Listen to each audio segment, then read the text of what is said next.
Tú, hipócrita lector, con Christian Warnken. Un podcast original de Radio Pauta 100.5. Bienvenido, bienvenida, tú, hipócritas lectores. Soy Christian Warnken, un hipócrita lector como tú, y este es el podcast Tú, hipócrita lector, que se transmite por Pauta, se emite todos los viernes a las 7 de la tarde, pero lo puedes escuchar en diferido a través de Spotify o de pauta.cl. Siempre explico el título del podcast, que a muchos les parece agresivo, con razón, Tú, hipócrita lector. Y esto viene de un poema de Charles Baudelaire que está al comienzo del poemario Las Flores del Mal al lector, donde Baudelaire, después de enumerar los abismos del alma humana, la fisura de su psiquismo, los pecados, se detiene en el tedio, ese monstruo delicado, dice, que es capaz de devastar planetas enteros. Y se da media vuelta y apunta al lector. Tú bien lo conoces, lector. Tú, hipócrita lector, mi semejante, mi hermano. Toi, hipócrita lector, mon semblable, mon frère. Hoy día tenemos a un hipocritísima lector aquí en esta conversación. Escritor, ensayista, crítico literario, cronista, abogado, docente, qué cantidad de dimensiones. Muchos de ustedes probablemente lo conocen por sus magníficas columnas que ha publicado a lo largo de los años en El Mercurio, cuando la mayoría de los columnistas están o estamos embarrados en la actualidad. Gandolfo sale con algo distinto por el lado, a veces muy sutil y muy delicado. Yo siempre lo he admirado mucho como cronista, pero también ha publicado algunos libros, cada 8 años ese parece que es su ciclo, entre los cuales está Artes Menores, el libro de memoria publicado el año 2016 en la Universidad de Valparaíso, y el más reciente, Alguna luz para este pueblo 2022, un libro del que vamos a detenernos un poquito, que tiene que ver con el rescate de la memoria de El Maule, una región importante que por lo demás tiene que ver con la historia personal de Pedro Gandolfo. Pedro, un gusto de tenerte aquí en esta conversación, en este confesionario de lectores. Un gusto para mí, Cristian. Gracias por venir especialmente desde tu pueblo, de donde eres oriundo. ¿Cómo se llama tu pueblo? Colín. Colín. Colín, sí. Está cerca de Talca, ¿no? Cerca de Talca, cerca de 15 kilómetros de Talca. Está a 15 kilómetros de Talca y forma parte del mundo del Maule. Y vamos a partir por ahí. Tu infancia ligada a este campo maulino, naciste y criado en Colín.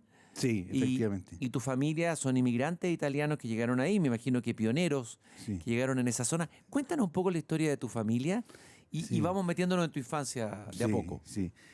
Mi familia es una familia de italianos que eran en Italia campesinos. Esa era su vida. ¿De qué región de Italia eran? De la Liguria. De Liguria, ya. El 50% de los inmigrantes italianos en Chile provienen de la Liguria, a diferencia de Argentina. Uh-huh. Y llegaron a Chile y se transformaron en almaceneros. Ya. Almaceneros de provincia. Sí. Y luego de eso, por razones que no viene al caso mencionar, vendieron los almacenes y se compraron una propiedad en el Maule, el año 36. ¿Ya? Y dedicaron toda su vida a la agricultura hasta los años 90 de este siglo, donde por producto de la situación económica, digamos, se vieron obligados a en el fondo, arrancar las viñas, que fue un momento muy terrible. Me imagino que ha sido feroz. Sí. Y arrendar, digamos, sí. Ya. ¿Y cuál es el recuerdo que tú tienes de esa infancia en Colín? Me imagino muy ligada a la naturaleza. ¿Cómo eras tú cuando niño? Entiendo que eras un niño introvertido que te llamaban Pedro ¿cómo era? Ermitaño. Pedro el Ermitaño. Sí. Hablemos de ese niño Pedro el Ermitaño. Sí. Es que yo tengo una característica de personalidad que hoy día es poco explorada. ¿Ya? Que es la timidez. ¿Ya? Entonces yo de niño era sumamente tímido. ¿Ya? Y la timidez te transforma en un ser ensimismado. Claro que sí. Bueno para la lectura, casero. Claro, casero. Su mundo es la casa, ¿no es cierto? Sí. Entonces yo, de ahí viene ese mote El Pedro el ermitaño. El ermitaño que me pusieron los compañeros de colegio, digamos. Ahora, pero yo, la vida en el campo, en un campo como el que yo experimenté en mi infancia, es una vida tremendamente entretenida, Cristian. Porque era un campo que estaba lleno de faenas distintas. Ajá. Entonces tú podías ir y acompañar a la persona que ordeñaba las vacas. O podías ir a hablar con el herrero que estaba herrando un caballo, digamos. O podías acompañar a la persona que iba a juntar animales al cerro, digamos. Entonces, o irte a meterte al gallinero o a la chanchería, digamos. Entonces, en un día tú tenías opciones muy diversas de entretención que no te daba el colegio. Desde luego que no. Y cualquier niño de hoy día se quisiera poder tener ese mundo tan Sí, rico, ¿no? sí. Con distintos oficios. Sí. Algunos que han desaparecido, como Sí, el herrero, sí. ¿no? Entonces, este ermitaño se veía volcado hacia la naturaleza, porque son puros oficios que se dan en relación con el entorno, con el mundo natural. Y son oficios que te ponen en una situación extrema, diría yo. O sea, ver nacer un ternero es algo que cualquier persona debería ver en la vida, digamos. Desde luego que sí. Sí, es algo sumamente inaugural, primordial. Entonces, y esas situaciones estaban dadas a cada rato, digamos.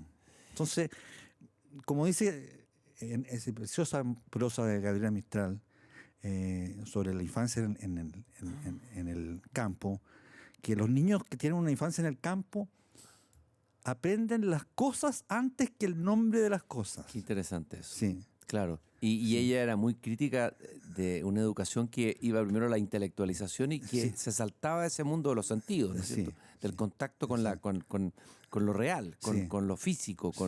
Oye, Pedro, ¿y cómo llegaron? ¿Había una biblioteca en tu casa? ¿Eran lectores tus padres? ¿Los libros estaban por ahí cerca o no? ¿O llegaron después? No, llegaron a través de un tío, Ya. mi hermano y mi madre, que era sacerdote y fundador del Instituto de Filosofía de la Universidad Católica de Valparaíso. ¿Cómo se llamaba él? Rafael. Gandolfo. Sí. Pero famoso Rafael Sí, Gandolfo. sí.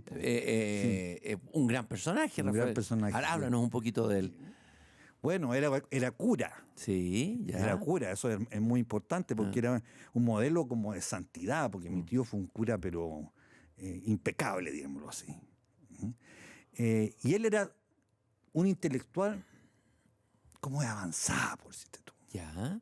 O sea, él estaba leyendo los últimos autores, digamos. Y lo veíamos poco. En el ámbito intelectual, filosófico, Sí, literario, sí. ya. Y literario también. Ya. Sí. Lo veíamos poco. Llegaba para las grandes festividades. Y yo me recuerdo sus almuerzos en mi casa en que él empezaba a contar un libro, por ejemplo, un cuento de Cortázar. Ya, lo contaba. Lo contaba. Y tú estabas ahí escuchando, tú No, lo habías leído todavía. No lo había leído, tenías 10 años, digamos. La casa tomada, por ejemplo. Sí. Y, Gran cuento. Sí. Y mi tía y mi mamá riéndose del cuento. Ya. Burlándose del cuento. Ya. Él un poco molesto. Ya. Pero en definitiva, todos esos textos los escuchaba mi hermano, que es mayor que yo, 8 años, digamos, y los iba comprando. Entonces se fue formando una biblioteca inspirada por el canon de mi tío. Fíjate que el otro día, hace unos años atrás, entrevisté a un personaje de Valparaíso que cuenta que fue a una charla de un padre, que después era el padre Gandolfo, y que le escuchó hablar tan hermoso el español, con tanta precisión, que ahí él decidió que iba a dedicarse a la filosofía. Y después fue a otra charla de nuevo para ratificar aquello. O sea, yo creo que tuvo un ascendiente este cura Gandolfo. Mucha gente le escuchaba a Eduardo Anguita hablar de él y a otros personajes. Sí. Ya, ¿y qué libro recomendarías de él? ¿O te acuerdas de alguno? Libros de él, ¿Sí? él publicó muy poco. Poquito, pero publicó uno que era bien famoso. Sí, Las Memorias de la Otra Existencia. Las Memorias de la Otra Existencia. Sí, precioso el libro. Precioso, sí. Una prosa, pero... Él fue, como lo hablábamos antes, él fue víctima de la mirada del crítico. ¿Porque él era crítico también?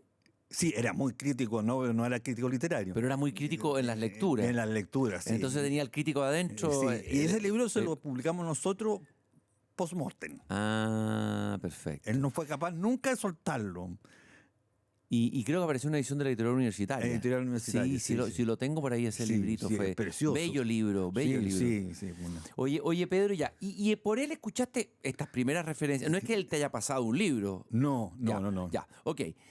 Y después, tu madre, háblame de tu madre. ¿Era lectora o no? ¿Leía? ¿O qué cosas se leían en tu casa? Era lectora, mi mamá. Ella estudió en las monjas alemanas de Curicó, ponte tú. Ya.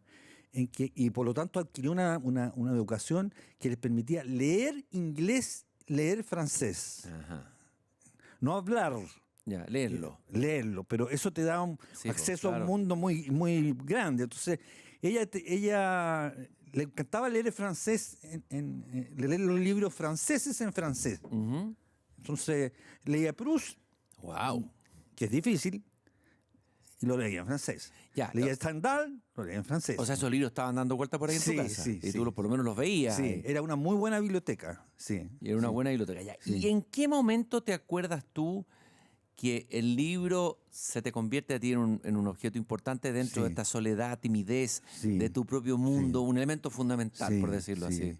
Yo creo que la familia es súper importante, Cristian. O sea, escuchar hablar de los libros sin saber todavía qué es un libro. Claro. Escuchar hablar de poesía sin saber lo que es la poesía. Empezar a escuchar hablar de filosofía sin saber lo que... Entonces Claro. te surge una curiosidad muy grande, muy profunda, digamos. ¿Qué es eso que hablan los mayores Y que yo no sé. Y que yo no sé. Claro. Entonces, yo te diría que empecé a acercarme a la lectura leyendo libros que llegaban de regalo Ya. en revistas. Ya. A ver, ¿eran libros que venían por capítulos, por episodios? ¿Cómo? No, venía como el libro. Ya. Ahora también se usa de repente que tú, el Mercurio, las últimas noticias. Regala un libro. Regala un libro. Entonces, esos libros quedaban como Ahí. ahí, al revés de los libros que estaban en la biblioteca, que estaban como sellados. No eran bibliotecas abiertas, sino que eran como... Con llave. Sí, que como tú no las veías en esas bibliotecas con vidrio. Sí. Qué insoportable. Me desespera ver una cuestión de no poder abrir y tocarlo y hojearlo, ¿no? Pero más curiosidad te daba, Sí, digamos. es terrible. Claro, como una cava de Sí, libros sí, guardados sí, así sí. bajo cuatro llaves. Sí, sí, Ahí estaban exacto. Stendhal, Proust, Sí, etc. está- Ya, pero estos otros libros, ¿cuáles? ¿Cuál te acuerdas? Así como una imagen que te vea a ti mismo leyéndolo. Libros, por ejemplo, de Julio Verne. Ya, desde luego. Julio Sí, Verne sí, es un sí. gran iniciador de Sí, sí. lectores, ¿no? Sí. Arthur Conan Doyle. Por eso yo te puse las aventuras de Sherlock Holmes. Ah, eso me interesa. Sí, sí, muy importante en mi iniciación ¿Por como qué? lector. ¿Por qué? Porque yo me identifiqué rápidamente con Sherlock Holmes. Ajá. Elemental, mi querido Watson. Sí, no. ¿Ya? Me encantaba la forma que tenía de descubrir los crímenes, pues, los criminales, digamos. Una forma basada en la deducción lógica, Es en la observación. Claro, como una especie de inspector filósofo, así, Sí, como un, exacto. como un Sí, agente filósofo, sí, sí, un sí. método lógico, Un claro, método lógico, deductivo. sí. ¿Ah?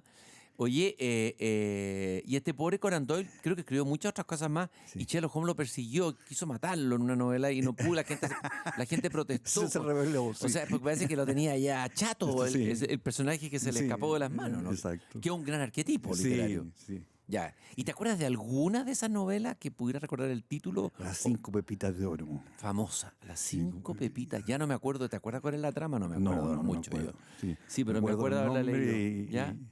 Ya, las 5 pepitas. Conan Doyle, un libro importante, que lo has leído de los primeros después Sí, de sí, Verne. Sí, Ya. sí. Y Julio Verne, Viaje al centro de la Tierra. Sí, pero Ya. la que me marcó perfectamente es La Isla Misteriosa. La isla misteriosa. Sí. Oh, qué bonita ¿Por qué? novela. Bella. ¿Por qué te marcó? Cuéntanos un poco de ella.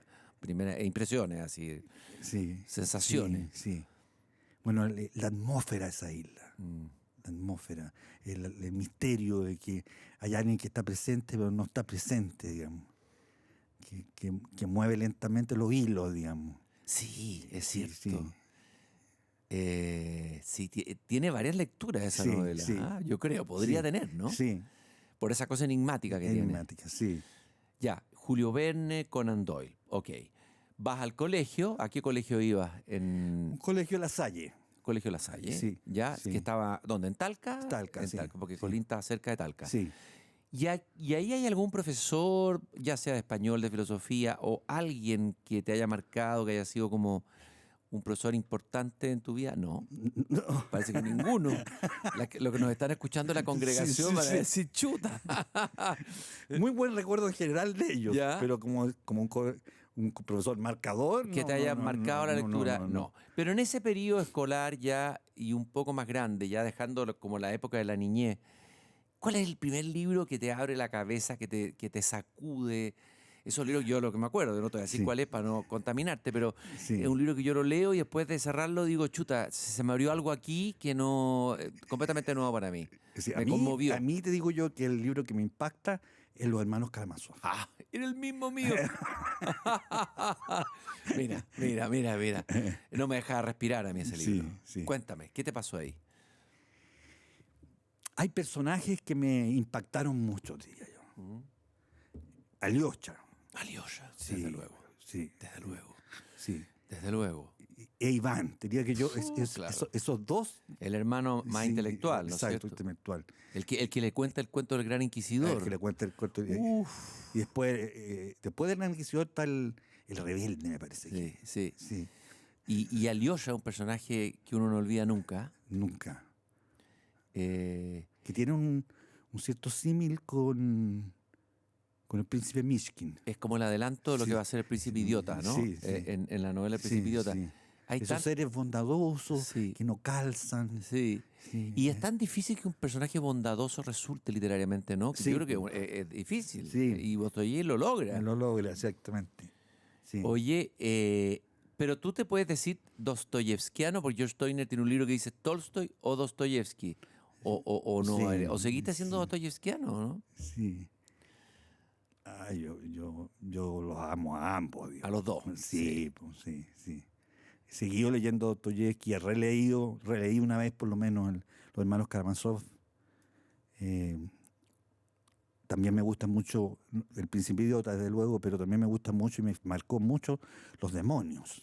Que una novela más difícil, Más difícil, sí. pero es potente. Es potente, Más sí. política en un cierto Sí, sí, sentido, sí, ¿no? sí. ¿Qué te pasó con Los Demonios? Los demonios como que me iluminaron la actualidad, digamos.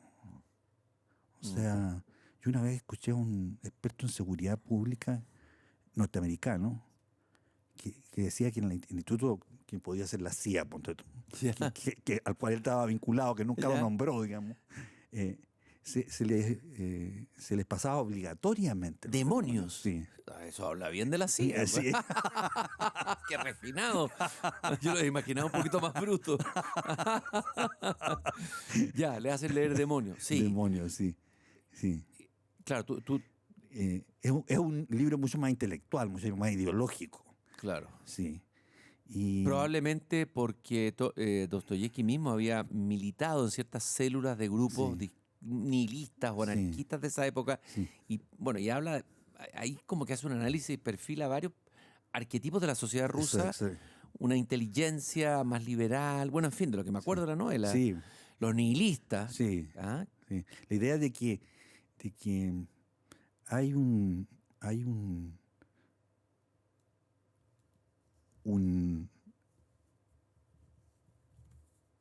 intelectual, digamos, que anticipa al hombre de acción, un intelectual en el cual la violencia anida Claro, en forma potencial exactamente. y que posteriormente, y que por lo tanto es tan culpable como Exactamente. posteriormente. Oye, eso que tú estás diciendo me recuerda un ensayo de Jorge Milla, Las máscaras de la violencia, Sí. donde analiza filósofos del siglo XX que le han dado el sustento intelectual a la violencia, Claro. que viene Claro, después. sí.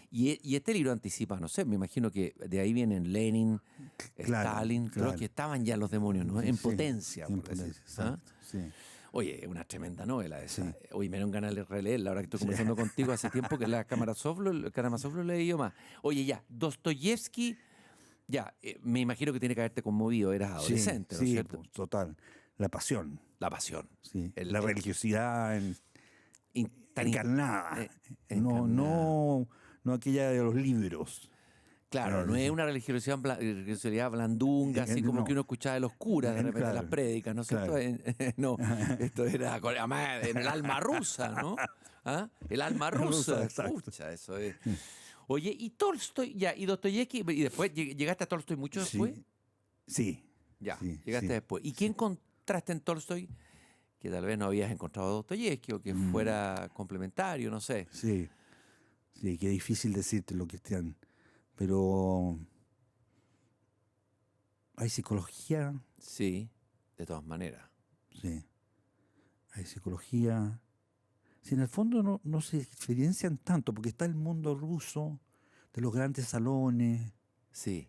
sí, de las convenciones hipócritas. Eso sobre todo en la muerte de Iván Illich se ve mucho, sí, ¿no? Sí. Una sociedad media descompuesta, Sí, en un cierto sí. sentido, ¿no? Que ambos Sí. analizan. Sí. Mira, yo en las lecturas, Cristian, siempre me quedo con los personajes. Son los personajes los que tú sigues. Sí. ¿Y hay qué personajes de Tolstoy? Así como tenías a Alyosha, Iván, ¿a quién sí. tienes acá? Acá, mira, de Guerra y Paz me fascina Pierre Besukhov. Ya, háblanos un poco quién es para el que nos está escuchando y no sabe quién es. Sí, sí sé a quién te refieres. Es un hijo bastardo Ujú. que hereda una gran fortuna Mm. y tiene una mentalidad ilustrada, despotista ilustrada, digamos. Y que sufre el permanente la decepción respecto a su ilustración, digamos. Y sufre además el adulterio de su mujer, que se Tremendo. burla de él. Tremendo. Sí, Tremendo. sí. Esa faceta te produce un dolor muy grande. Te transfiere el dolor al lector, digamos. Sí. Y Tolstoy tiene una capacidad extraordinaria, tienes razón tú, de seguir a estos personajes, ¿no? Sí, También en Ana Karenina. Bueno, Sí. en La muerte de Iván Illich, sí. yo creo que ahí también. Sí, notable la muerte de Iván Illich. Notable. ¿Cuál es la pregunta? La pregunta es, ¿será esta vida entera como debió ser? Wow. Y eso al Sí, final, además, sí, cuando sí. te estás muriendo. Sí, ¿Ah? sí. Y tiene como una iluminación ahí, Sí, ¿no es sí, cierto? sí. O sea, quizás el mejor momento de su vida fue... Y me acuerdo en ese texto que descubre que un criado, que es el único que lo va a ayudar, Huerasin. ese es el personaje más Sí. más noble, por Sí. decirlo así, ¿no? Sí, Que todo el resto del mundo suyo, incluso su Sí, familia. sí. ¿Ah? Descubre eso. sí. Amo y criado tiene otro Sí, texto. sí. ¿Ah? No, Tolstoy es magnífico también, Sí, no tenemos sí. con cuenta. Aunque uno, Sí. aunque uno se haya envenenado con Dostoyevsky temprano, no puede sino caer de rodillas ante Tolstoy, ¿no es cierto? Ya. Oye, ¿y qué otro ruso? ¿Hay algún otro ruso por ahí? Sí, bueno, Chekhov. Ya. ¿Qué es otra cosa? Sí. Ya. sí. ¿Y qué encuentras como lector en Chekhov? ¿De nuevo los personajes o qué? ¿Cuál sería el aporte de Chekhov ahí, en esta triada? Sí. Chekhov, yo creo que aborda más la decadencia de una clase social, de la aristocracia de provincia. Y eso te debe haber tocado a ti por el Sí. tema de la provincia, Sí, también, sí, ¿no? sí. Ese momento de transición de las De sociedades que todas son muy maneras, duros. Que de son, todas maneras, ¿Ah? sí, sí. Hay momentos que se cruzan con momentos de mi propia experiencia. Ajá. ¿Cómo cuáles? O sea, el tema de la venta del huerto, del jardín de los cerezos. El Jardín Los Cerezos. Oh, Jardín de los Cerezos. O sea, el Jardín Los Cerezos, pero ubicado en Colín. En Colín, Tú lo trasladaste claro. a Colín, O sea, al yo Maule. todavía recuerdo vivamente cómo mi madre se emocionó para mal, digamos, se dolió, digamos, del paso frente a su ventana de las parras arrancadas, digamos. Oh, qué doloroso. Sí. Parras de 60 años, de 50 años, digamos. Entonces eso tiene... la literatura te ayuda a mirar Tu propia realidad. tu propia realidad. Y hacer ahí, claro, tienes toda la razón. Claro, no. Yo recuerdo que Huerta de los Cerezos unos personajes, tiene mucho movimiento, gente que habla. Exacto, hay mucho. ¿Ah? Está esa viuda que La llega de viuda, París, sí. ¿cómo se No llama? me acuerdo el nombre, claro. La Ranskaya. Mira qué buena memoria. Ranskaya. ¿Ya? Me encantan los nombres rusos. Sí. Ya. Gayev, el hermano, que se ha esforzado toda la vida por mantener a la hacienda en buena orden. Lopagin, que era como el hijo de inquilino, que se queda al final con la propiedad y empieza a avanzar yo me quedé con el huerto de los cerezos. Es como el nuevo rico, ¿no? Nuevo rico, sí.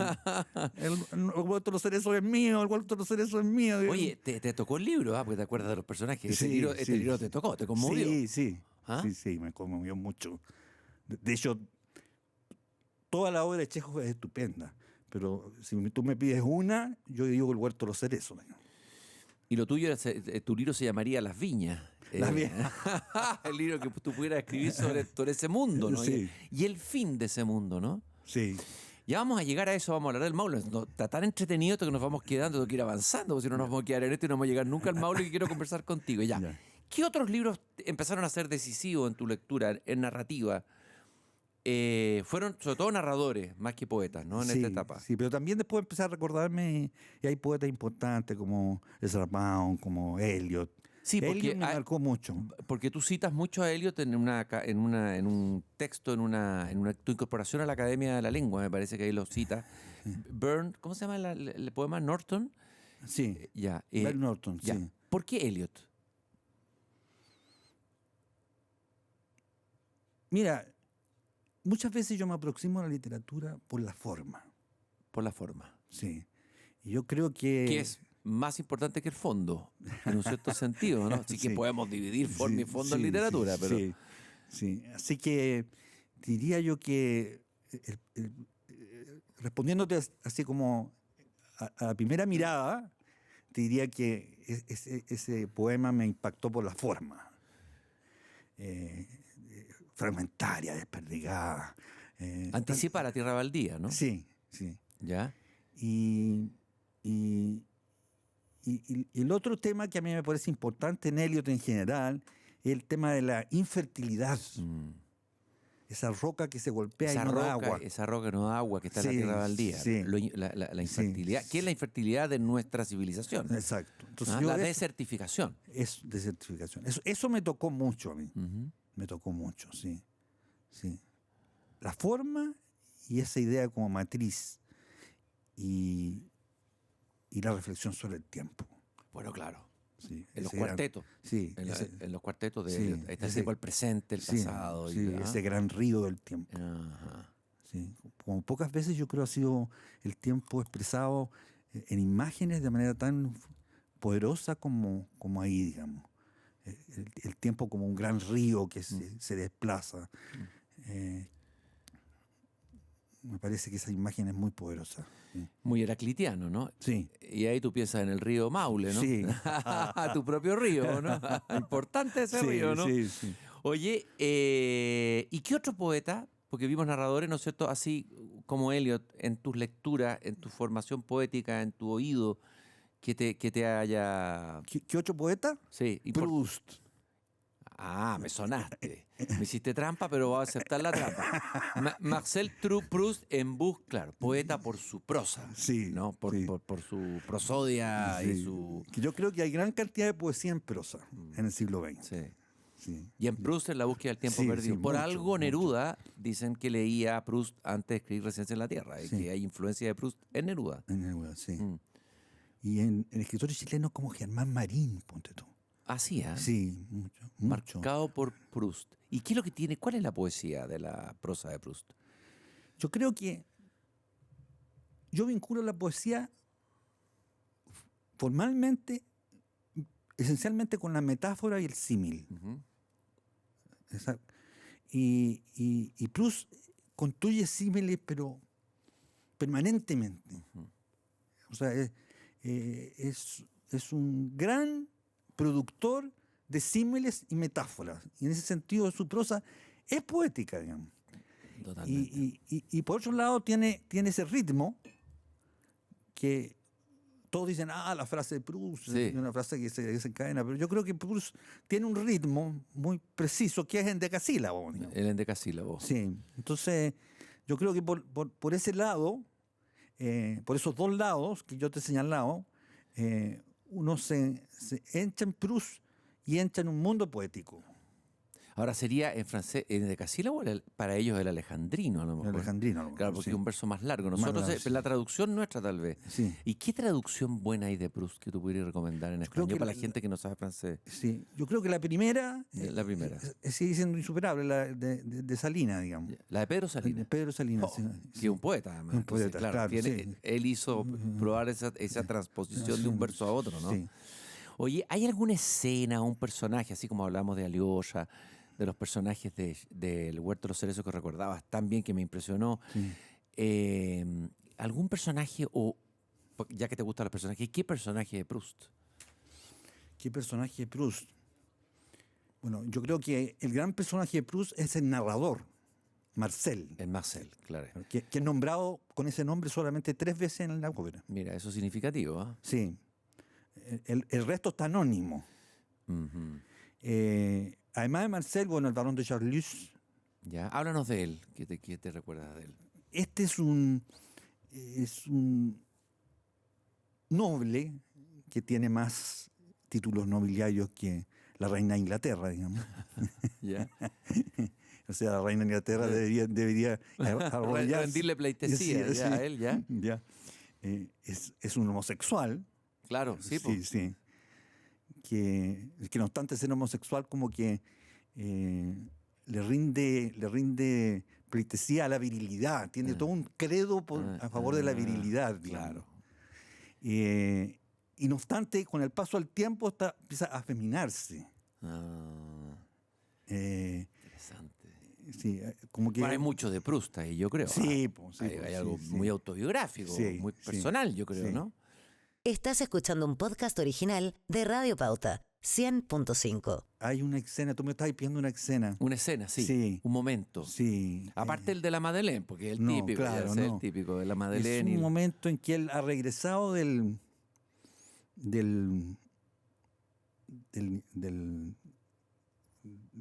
¿cómo se llama?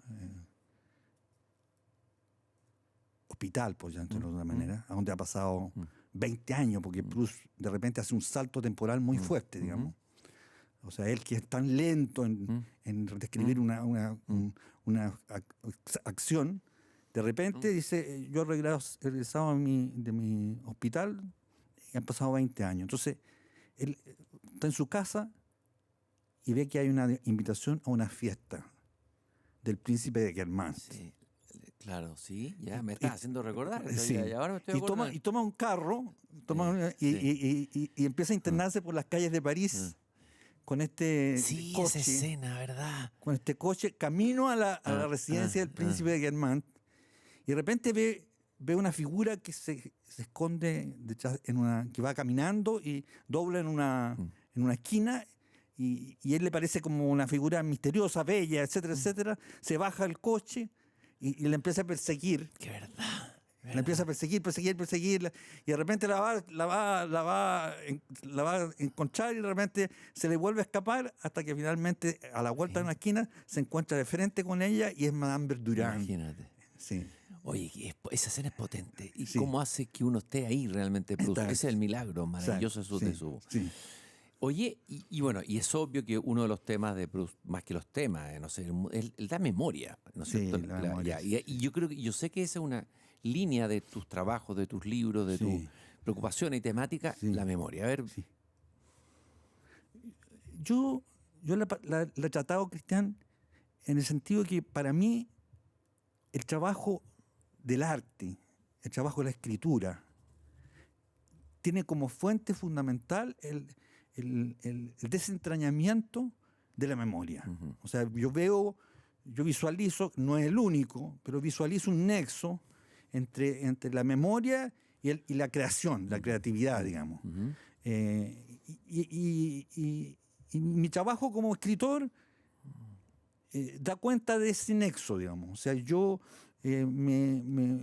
para escribir lo que tengo que escribir, ¿A qué fuente recurro? A mi propia memoria, a la rememoración, digamos. Entonces, yo diría que ese es el nexo. Y en ese sentido Proust me ayudó mucho, porque Proust descubre, ¿no es cierto?, el gran descubrimiento de él, es que cuando uno habla de memoria hay una ambigüedad, porque hay dos memorias, digamos. Entonces, una que es como archivística, notarial, en que cuando uno se decide a recordar, ¿cierto?, y empieza a recordar voluntariamente, y otra que se le impone, en que el recuerdo es intrusivo. Te voy a dar un ejemplo ya moderno, contemporáneo, que es el de Julian Barnes, en su último libro. Las despedidas. Las despedidas. Sí, me lo acabo de terminar de leer. Excelente. Parte hablando de la memoria. Pues, parte hablando de la memoria y parte hablando de algo que se llama I am. El I am, sí. Sí. Que en el fondo el recuerdo involuntario de Proust, digamos. Que se te pueden venir como en cascada. En cascada, que él dice cómo sería si pudiéramos producir eso. Puede ser terrible. Terrible, claro. Claro. Sí. Entonces, esa distinción de Proust fue como decisiva en mi trabajo. ¿En qué sentido fue decisiva? ¿Por qué? Porque yo empecé a mirar mi realidad también, no solo desde el ángulo de lo que yo puedo recordar voluntariamente, sino que tratando de estar atento a los fenómenos de memoria involuntaria. Y esa memoria involuntaria puede ser muy arbitraria, ¿no? Muy arbitraria. Proust dice que es azarosa, digamos. Es azarosa y puede ser mentirosa también, ¿o no? Según Proust, está ligada a la verdad. ¿Pero qué piensas tú? Sí. La memoria es lábil, no sé qué, y ya de repente irrumpe algo y dices que está la verdad ahí. La verdad humana, ¿no es cierto? Sí. ¿Qué es la verdad? Bueno, otro no vamos a meter en ese rollo aquí, pero ya, efectivamente esa memoria involuntaria tal vez te está dando algo de tu verdad, ¿o no? Sí, exactamente. ¿Qué tiene que ver con el deseo? ¿Qué tiene que ver con muchas cosas? No sé. ¿Qué es lo que has descubierto tú ahí, ya que te has interesado en este tema? Yo creo que la memoria involuntaria tiene que ver con el tiempo, tiene que ver con la mentira. Proust dice por ahí, ¿cuántos nos mentimos? ¿O cuántos nos mentimos? Nos hemos mentido. Sí. Nos hemos armado un relato de nosotros mismos. Exactamente, que está lleno de falsedades, digamos. Que ahí está el super yo, probablemente, como diría Freud, ¿no es cierto? Sí. Y con el deseo, como dices tú, con el amor, claro, amor frustrado, digamos, con la muerte. Claro. Sí. Hay que tenerle cuidado a esa señorita memoria. Hay que tener ojo con esa señorita memoria. Oye, ya que tienes una raíz italiana y no hay narradores italianos que te hayan interesado. Sí. O sea, un libro de cabecera mío, El gato pardo. Y he leído cosas tuyas en tus columnas muy bonitas hablando del gato pardo. Ahí te estaba llevando, te llevé. Ya. Hablemos del gato pardo, Sicilia. Sí. Acaba de salir una serie en Netflix, me imagino que la podrás haber visto. Sí, la vi. Ya. Interesante. Interesante, de todo, ¿no? Sí. Hay gente que, claro, la compara con la película de Visconti y dice, esta es un asco. Pero no es cierto, está hecha con delicadeza. Sí, está hecha con delicadeza. Sí. Oye, a ver, hablemos del gato pardo. Sí. Si Proust es la memoria, ¿qué es el gato pardo? El gato pardo, Tomás en Lampedusa crea un personaje sumamente lúcido. Yo creo que uno de los personajes más lúcidos de la literatura. O sea, el gato pardo, el príncipe Salina, es un hombre que tiene una conciencia de lo que se está viviendo, lo que está ocurriendo. Es una novela política. Muy política, de una generación y otra, del cambio de poder de una generación, y es como eso, claro, lógico. Exacto, sí. Pero una novela también respecto del amor, porque claro, ahí hay un vínculo entre el príncipe Tancredi y la Concheta, que es un amor que se hace por conveniencia. Pero hay otro amor que está muy subterráneo, que es el amor entre la hija del príncipe Salina, y Tancredo. Tancredo, claro. Y el príncipe sacrifica a su hija, el amor de su hija, en pos de la sobrevivencia de la familia. ¿Sí? Y su hija al final tira por la ventana la piel de su perro, del perro Bendicó, digamos, del perro del príncipe que se llama Bendicó, la tira por la ventana que ha sido transformada en chuapino, digamos. Sí. La tira por la ventana y así termina Sí. así termina con un acto como de desprecio de la hija. O sea, yo creo que la forma como termina nos dice mucho respecto a las intenciones que tiene yo creo que, si bien es cierto, aparece como motivación principal poner a hacer visible cómo el príncipe logra hacer sobrevivir a su estirpe a un cambio de época. Si bien eso es cierto, yo creo que subterráneamente corre esta otra beta. Que es esta que tú acabas de contar, Sí. del amor. Ahora, fíjate que estos libros que estás hablando tú tienen que ver con cambios de época. Bueno, Sí. la muerte de un mundo y el nacimiento de otro, el Exacto. jardín de los cerezos, también, Sí. o sea, ahí tiene que ver Sí, con tu sí, historia, sí. con la historia de tu campo, Sí. con la historia de ese mundo. Y tal vez sería bueno que habláramos de eso también. Nos adentráramos en el Maule. Ya. ¿A ti te fascina este cuadro? No, esto me fascina. lo dejé como el banquete. No, pero lo otro me ha fascinado también. He tomado nota, muy interesante. Ya. De alguna manera, tú te vienes a Santiago, te transformas en el personaje público, lo quieras o no, que has sido del mundo cultural, un referente, como crítico literario, como, ¿cómo se llama? Como columnista del diario El Mercurio. Y de pronto hace un giro y vuelves a tu Ítaca, vuelves a Colín, vuelves a ese mundo que supone que es un mundo ya desaparecido, o uno podría pensar decadente, o qué sé yo. Ya es una opción radical. Sí. Hablemos de esa opción. Sí. ¿Qué es lo que te precipita y te lleva hacia allá? ¿O te devuelve? Bueno, las razones son múltiples. Obvio, no es uno solo uno. Sí, son múltiples, pero yo te diría que la razón principal, ya ha pasado el tiempo, porque yo me fui el año 2010, ha pasado 15 años, Ajá. es que yo me quería reconectar con mis raíces. O sea, yo estoy convencido que así como es imposible trabajar el arte y crear, digamos, desde sí mismo, auténticamente, si no hay un trabajo con la memoria, también, que está muy próximo, considero que es necesario reconectarse, arraigarse, volver a reconectarse con las raíces de tu vida, de la vida de tu familia. Con tu terruño. Con mi terruño, digamos, sí. Entonces, esa yo diría que siempre me tiró el Maule, siempre me atrajo. Mientras estuve en Santiago, que estuve 20 años, siempre yo volvía, retornaba, iba cada 15 días, iba cada semana, digamos. Pasaba mis vacaciones allá.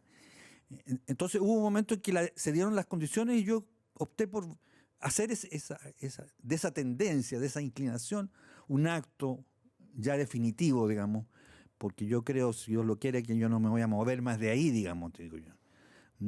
He soñado a veces con tener una casa en Italia, pero es muy cara. Obvio. Y en Liguria, ¿o no? En Liguria, sí. Pero también porque ahí están mis raíces. Ahí están las raíces también. Sí. Y la relación con la tierra, a ver, entonces uno podría decir que aquí hay como dos fuentes para ti de, ¿cómo explicarlo?, de conocimiento de la realidad. La literatura, pero también la tierra, la naturaleza. Sí. Es algo fuerte en ti. Sí, muy fuerte. ¿Ah? Sí. Ya, este Maule, tú lo vas a convertir, bueno, vas a hacer un trabajo importante, vas a crear una fundación, Fundación Memorias del Maule, que quiere rescatar el patrimonio histórico, cultural de esa región.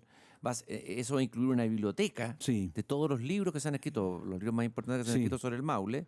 Esa biblioteca está, ¿no es cierto? Sí. Ya, y escribiste este libro, Alguna luz para este pueblo. Uno habla del Valle Central, del Chile profundo, pero tú vas a algo más específico, que es el Maule. Sí. A ver, háblanos de esa realidad. Sí. Yo creo que el Maule es un territorio que ha estado permanentemente buscándose a sí mismo. Ya. O sea, ha estado permanentemente tratando de encontrar una definición de qué consiste la maulinidad. ¿Sabes por qué he escuchado la expresión la maula? Eso La le maula. decían. Es un texto de Barquero. De Barquero. Al Sí, lado de la maula. Sí. Claro, Pero Efraín yo- Barquero, sí, maravilloso poeta. Sí, maravilloso, sí. Yo busqué el libro, cuesta un montón encontrarlo, digamos. ¿Ya? Pero no habla del Maule. No habla del Maule. Sí, pues es una poesía, bueno, es una poesía que tiene como sustrato en el Maule, para que aparecen los faluchos, aparece el río. Sí. Sí, pues, entonces, Y está siempre regresando a la memoria y el padre, la madre, el pan sobre la mesa, sí. no sé, yo creo sí. que... Que yo creo que Barquero hay un momento en que él habla del Maule con nombre y apellido, por decirlo tú, con determinaciones espaciales y temporales muy precisas. Pero hay un momento en que lo abstrae. Lo abstrae a algo más universal, A algo más universal, sí, sí. a algo arquetípico. Sí. Los dos me interesan, pero yo me quedo con el primero, ¿entiendes? Ya. Con el que está más anclado. Pues sí, en el territorio que yo conocí, en las figuras que yo conocí y amé, digamos, el campesino que está en el pajar, durmiendo, imágenes muy bellas y la luz de la mañana y la luz de la luna que entra por el pajar y ilumina lo ilumina, etc. Hay mucha belleza en su forma de aproximarse al Maule. Fíjate que tengo acá Arte de vida de Barquero Ya. y aquí cuenta un momento en que él se va de un lugar y llega a otro, de Teno Constitución. Leo, la primera de las sustituciones o transformaciones la voy a sufrir muy pronto, ahí mismo en la pequeña estación ferroviaria de Teno, en la que debo tomar el tren que me llevará a Constitución, a donde se trasladará más adelante a vivir mi familia. Cuando me abrazan mis pocos amigos de la infancia y yo derramo a escondidas las rituales lágrimas de despedida, sintiendo que me quedo vacío para siempre, ahí mismo otro empieza a actuar en mí, alguien que me sorprende con su voz más segura, alguien que llena mis miembros con un extraño goce. Esta doble sensación de él. Sí, qué bonito. Qué bonito, ¿no? Precioso. Precioso, sí. Bueno, Barquero es una de las referencias. Y de este Maule, si uno busca en la literatura, desde luego no puede dejar de pensar en esa desmesura que es Pablo de Roca. Sí. Es un producto del Maule también. Sí. Es un vino litreado en garrafa. A ver, hable, ¿qué has encontrado tú en Pablo de Roca que te ha sido significativo en tu búsqueda de la identidad del Maule? Sí, mira, están cosas muy próximas a mi vida. Por ejemplo, él tiene ahí, en mi amigo Piedra, Que es como un texto autobiográfico magnífico, sí. poco conocido. ¿Ah? Poco, Buen sí, texto. muy bueno. Tiene ahí un relato en que él toma el tren de Talca a Constitución. Tren que tú has tomado muchas veces Sí. en tu vida, que Y ha ahí sido clásico. pasa por Colín. Pasa por Colín y lo cuenta de Roca. Lo cuenta de Roca. Entonces, es como dije yo, wow, Colín tiene una... ¿Alguien lo nombró? Lo nombró en la literatura, uno grande, digamos. Mira, sí. increíble. Y entonces, ese tren pasa por la tierra de mi familia, digamos. Eso lo cruza. Ya. O sea, yo puedo decir, Pablo de Roca cruzó Por Colín. cruzó por Colín, cruzó por las tierras de mi familia, digamos. Eso te provoca una emoción, a mí me provoca una emoción, Desde luego. Me porque imagino. la literatura nos visita. Yo encuentro que la literatura es una gran señora Claro. que acoge. Claro que sí. Po. Oye, cuando habla de Talca, Sí. dice Talca es imperial. Talca es Se está invernal. riendo. Talca Se es está riendo. patronal y feudal para mi alma de niño de aldea. Aquí lo que llama la atención es cómo conoce palmo a palmo esta región, los Sí, personajes. sí, porque la recorría vendiendo cuadros. Que vendía cuadros y su papá lo llevaba a caballo cuando chico. Sí, eso cuenta ahí. Sí. Ya, y esta desmesura de Roca, ¿por qué, de dónde viene el Maule? ¿De dónde se alimenta? Yo creo, yo lo he pensado, esto lo Sí. he reflexionado, una pregunta difícil, no Sí, es, sí. no es fácil de... Sí. ¿Cuál es el arraigo, digamos? Pero yo encuentro que hay algo que en el Maule está muy presente, que son los paisajes desmesurados. Paisajes desmesurados. A ver, Sí. expláyate en eso. O sea, yo creo que el río Maule en sí mismo es un río que él lo refiere como un gran toro, lo llama. Lo hace equivalente a un toro, digamos. Porque realmente, si tú te pones en ciertos miradores, por decirte tú, a observar el Maule, vas a ver algo que es un lomo que se pierde en el horizonte, que es gigantesco, digamos, que no tiene límites, que tú ves solamente unas líneas, pero que se integra al paisaje que lo rodea, digamos. Entonces yo creo que igual hay ciertas playas que son muy largas, eternamente largas. ¿Como por diría. ejemplo cuál? Las trincheras, ponte tú, trinchera, que, ya. que queda entre Putú y Yuquén, ponte tú. Entonces, como que a cada momento, si tú recorres el Maule, te vas a encontrar con inmensidades. Yo creo que eso puede ser algo que se inocule en un poeta y le provoque una especie de desmesura. Desmesura, claro. Sí. Oye, ¿qué otros autores o qué... A mí me está pasando. ¿Eh? ¿Te está pasando eso Sí, también? estoy- en tu prosa. Sí. Estás escribiendo además. Sí, sí. Ah, qué bien. Sí. Ficción. Ficción, sí. Ya. ¿Y te está pasando esto? Sí, de imágenes muy, muy grandiosas, muy desmesuradas, muy exageradas, la hipérbole, Ah. hiperbólica, digamos. Sí. Mira qué interesante. Ya. Sí. Oye, ¿qué otros autores has ido encontrando, autores o documentos de este Maule que tú mismo dijiste la literatura, la señora que nos visita? ¿Qué señora ha visitado a quién en el Maule? ¿Qué textos interesantes o autores, otras cosas que hayas encontrado en tu pesquisa, en tu búsqueda de la identidad del Maule? Sí, bueno, yo creo que un autor bien olvidado y muy valioso es Mariano Latorre. El Ompanta, Sí, gran Mariano Latorre. sí, sí. Y vilipendiado, como que el Sí, criollismo un sí, poquito otra vez, que sí. fue superado. A ver, volvamos a Mariano Latorre, que se Sí. leía antes, ¿ah? Sí. Ahora no se lee. Ya.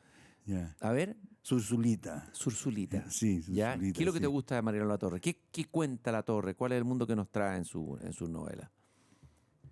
El mundo del campesino más tosco. Ujú. El mundo del campesino brutal. Hay como una disociación en Latorre entre el paisaje, que es de una belleza preciosa, y el mundo campesino, que es de las personas, de los individuos, de los que pasan, que atraviesan, que viven, los personajes, que son personajes de una tosquedad muy fuerte. Ujú. ¿Mm? Entonces me gusta esa contradicción, digamos. Me gusta esa contradicción que tiene la torre. ¿Y se lee bien hoy Mariano Latorre? Yo creo que se está leyendo bien. Yo creo que hay un regreso Al criollismo. al criollismo, digamos. Quizás nostalgia de la tierra, sí, del arraigo, sí, ¿no? sí, De la identidad. sí. Ya. ¿Y cuál recomiendas tú particularmente? ¿Ompanta, Surzulita, cuál? Un pantalla extraordinario, es un gran cuento, digamos. Sí. Sí. Pero Surzulita es bueno, me gustan mucho los primeros cuentos los cuentos del Maule. Sí, Así se llama el libro. sí, cuentos del Maule. Cuentos sí. del Maule. ¿Y él era oriundo de dónde? ¿De qué parte del Maule era Mariano Latorre? Mariano Latorre era de, no se me olvidó, ¿no? ¿Ya? Se me olvidó, puede ser de Constitución, Ya, de Constitución. sí, sí, sí. O sea, por lo menos ahí pasó toda su infancia. Ya, ¿hay algún autor que quieras nombrar que no se te gustaría que se te quedara en el tintero de este mundo del Maule que tú has explorado y sigues explorando? Sí, sí. Déjame pensar. Hablamos de Barquero, hablamos de Roca, hablamos de Mariano Latorre. Ya Sí, hay varios sí, autores. Sí, sí, sí. Federico Jana. Ah, pero eso es Sí, magnífico. sí, sí. No, Federico Gana es Sí, magnífico. sí. Creo que Raúl Ruiz lo va a rescatar en alguna de sus películas con De la Recta Provincia. Sí. Los cuentos de Federico Gana son magníficos. Sí, son muy buenos. Muy bueno. A ver, Sí. háblame de él, hablemos de él, de todas Sí, maneras. sí. Me encanta Federico Gana. Federico Gana cuenta la historia del Mao desde el lado del patrón, pero no desde el lado del patrón cualquiera, sino que del No. patroncito. Del patroncito. Sí. ¿Cuál es la diferencia ahí? El patroncito es el hijo, que no tiene la autoridad del padre, pero y está por lo tanto a medio camino, porque forma parte de la familia del patrón, pero al estar medio camino tiene como acceso al mundo del campesino, al mundo del inquilino, del peón, porque este mundo del cual hemos estado hablando, que es el mundo hacendal en el fondo, es un mundo sumamente jerárquico, en que hay un patrón, pero hay también inquilinos, hay... ¿Y ese patrón cómo era? Porque hay varias ideas caricaturas. ¿Era el patrón terrible explotador o era también paternal o era una mezcla? ¿Cómo era ese patrón, el arquetipo del patrón de Hacienda chileno? ¿Verdad? Sí. De verdad. Sí. Es bien difícil decirlo, Cristian, porque existieron muchos patrones. Claro. Porque pues sí. Esa es la simplificación que se hace, digamos. Claro. En el fondo se los reduce tú a uno que es el arquetipo más malo. El gran señor y raja de habla. El gran señor y raja de habla. Que ese es Eduardo Sí, Barrio. sí. Ya, pero eso no sé si de la zona del Maule, no estoy seguro. No, yo lo menciono porque Ya. me parece que es una descripción del patrón muy buena, porque es una buena Sí. novela, digamos. Sí. Sí. Lo que pasa es que es una novela que celebra a ese patrón, Ujú. siendo que lo que correspondería, digamos, de una manera, como señala Quirino Rojo, es que adoptar una posición crítica. Ujú. Pero ese es un patrón. Lo que la historia, en la medida que desciende a los casos más concretos, nos muestra la diversidad, digamos. Ujú. La diversidad. Y en esa diversidad, el patrón, hay un patrón que es, como dices tú, benefactor, digamos. Ujú. Una especie de déspota ilustrado, digamos. Sí, claro. Sí. Oye, de Federico Gana, ¿te acuerdas de algún cuento? Yo me acuerdo vagamente de un cuento muy bonito de una señora que era la criada de la casa, que espera que el hijo le escriba cartas. Muy bonito. Y él inventa unas Sí. cartas, me parece que es Sí. un cuento muy conmovedor. No sé si... Sí, me acuerdo perfectamente de él. Mm, Sí, es muy bonito ese cuento. Muy conmovedor. mm. Muy Sí. conmovedor. Claro, es el hijo que en el fondo nunca le responde las cartas de la criada. Y el patroncito Sí. le inventa las respuestas para Exacto. sostenerle, para que no se derrumbe la ilusión. Y después está otro que me olvidó el título, que es extraordinariamente bueno, que es el cuento de un inquilino que tiene como única propiedad un perro. Ah, sí. Sí. Un perro, un quiltro, Sí, un perro sí, sí, insignificante. Y en un determinado momento llega el patrón y porque el perro le empieza a ladrar o lo trata de morder, le pega unos guaracazos, digamos, y lo mata al perro. Y este hombre en un acto impulsivo mata al patrón. Claro, sí, ese cuento es feroz, tremendo. Sí. Entonces, bueno ese cuento. es muy bueno. Muy bueno ese cuento. Sí. Es un muy buen narrador. Sí. No tuvo una obra tan abundante. También escribió poesía, creo, Sí, Federico Gana. como unas prosas poéticas. Son prosas poéticas. Eso, Sí, unas sí, prosas poéticas, sí. Oye, sí, Raúl Ruiz lo incorpora en La Recta Provincia, Sí, creo que como sí, personaje, lo mete sí. ahí como material de Sí, Días de Campo se llama. Días de Campo, Sí, Días de Campo, sí. sí. Estamos recorriendo el Maule aquí con Pedro Gandolfo. Tenemos que salir de acá, pero no sé si quieres agregar algo más. Bueno, tú dijiste que estabas escribiendo una ficción. Sí. Dale un adelanto, por dónde va, quién es el personaje, para dónde va la cosa. Mira, se trata de un profesor universitario. Ya me parece conocido. Sí. Es que hacía Uno- clase en la uno Universidad de escribe- Chile en Derecho. Uno escribe sobre lo que tiene a Sí, mano. sí, digamos. lógico. Y este profesor tiene que escribir un libro. Es un libro sobre un libro. Ya. Tiene que escribir un libro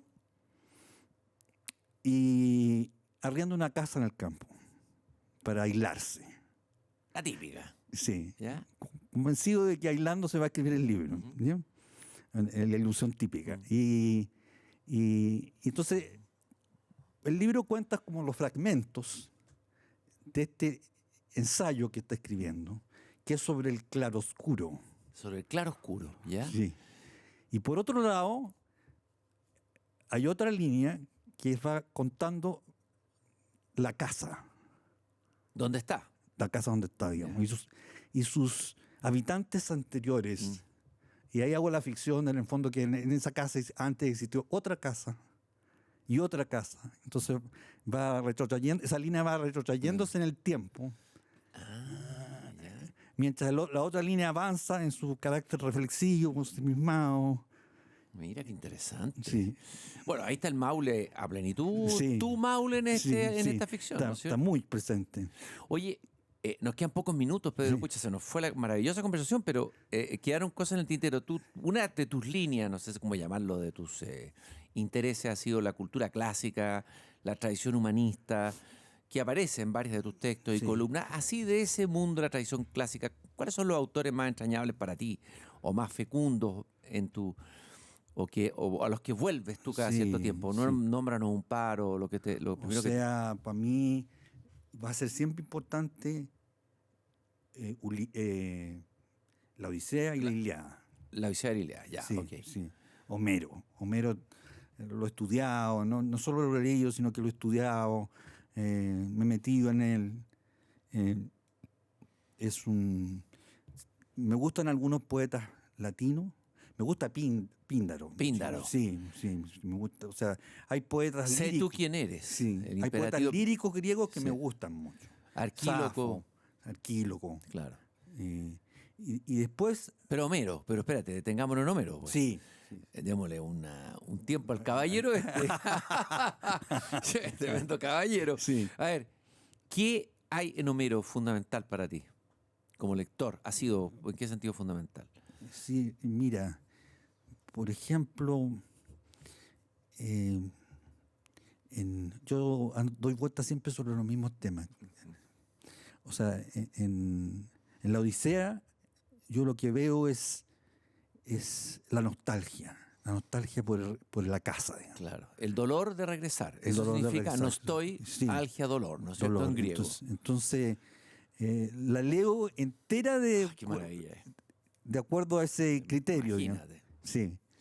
Qué maravilla de libro. Sí, es un sí, cliché lo que estoy diciendo, sí, pero sí. hay que volver. Sí, Todo sí, llega a la Odisea de sí, alguna manera. sí. Muchos ríos de la literatura llegan ahí, ¿o no? Así Total, sí. Lo doméstico también. Sí. El regreso a lo doméstico, Sí, ¿no? sí. A la cama que ha hecho con sus manos, pero todo Sí. ese, cómo se extravía. Bueno, Preciosa, sí. Mm. Preciosa. ¿Cuál es el momento que te gusta más de la Odisea a ti? Como O sea, imagen, yo como así? creo que la Odisea es una secuencia de anagnórisis.